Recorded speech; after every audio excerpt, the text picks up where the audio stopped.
Скорее, Петун,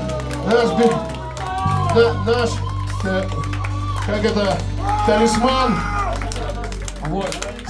Самый живый и активный, окромя вот этого здоровяка еще. А так самая активная. Вот, ну в сенсе на сцене. Я протягну, потому что Олег задыхается. Леша Путин, не путать с Путиным. Одна литера, але добрый человек. И, конечно же, супроть всякой херни и расизма. Вот, ну и я, Лес Денисов. Больше... Это ребенок, которого мы эксплуатируем, ему 16 лет, его имя нельзя называть.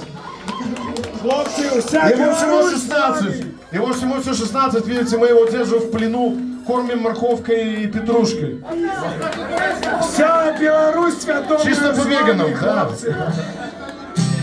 И он не растет. Насамрэч он полнолетний. Это мой одноклассник. Но позирку его классно, он бачит всех вас. Кто зараз не будет танчить, то капец вам будет. А коли хто почне доёбаться до яго, это мой одноклассник. Я привусь.